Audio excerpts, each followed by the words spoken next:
Hi, so I'm Aaron Manis. I'm finishing up my second year at the Data Analytics Engine of Homeland Security. We do big data to support the Homeland Security enterprise.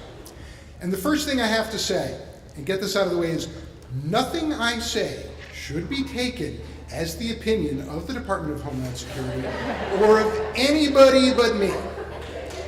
Don't forget that. So we're going to talk about robot governance. Now, this is not talking about how we're going to adapt to our coming robot overlords. We are doing some contingency planning, but that's not what we're talking about.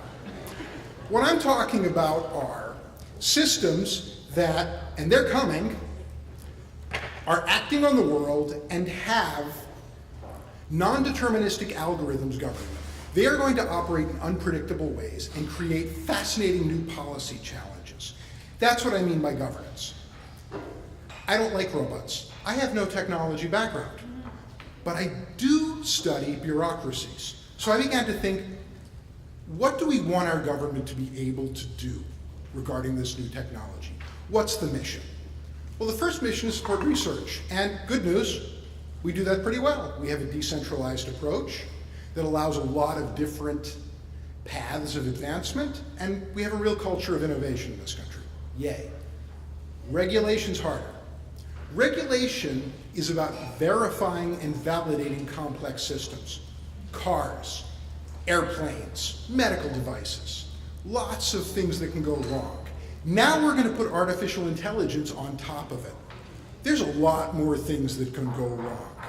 And because it's artificial intelligence, it's going to inherently be a cybersecurity problem, a privacy issue, a big data issue. And finally, there's going to be people involved. There's going to be human factors challenges. But the biggest thing from a bureaucratic politics standpoint about regulating robotics is that someone's already regulating pretty much everything.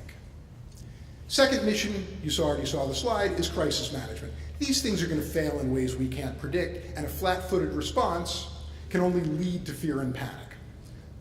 And of course, the big one, social change. Autonomous vehicles are going to reshape our cities. Personal robots may reshape our homes, our schools, our hospitals, and of course, jobs. We're all going to be replaced. So organizationally, what makes sense? Do we want a new agency? I'm skeptical because it's going to end up fighting with all the agencies that are already doing something in the robotic space. What I think makes more sense, we could also, by the way, do nothing. There are a lot, as we've all seen in our fellowships, there are a lot of smart people in our government who will figure out how to carry out their agency's mission in the face of new technology. So maybe let the bureaucracies adapt. But I prefer a middle approach.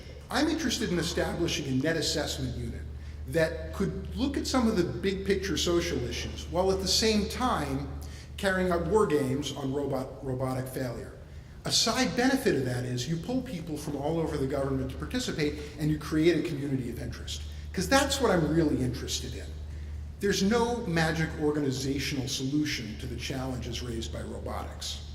We're going to need interdisciplinary specialists. We're going to need sociologists who understand big data. We're going to need roboticists who understand privacy rights. And the challenge with this kind of blended knowledge is you can't just hire it. You have to grow it. And the time to start growing it is now.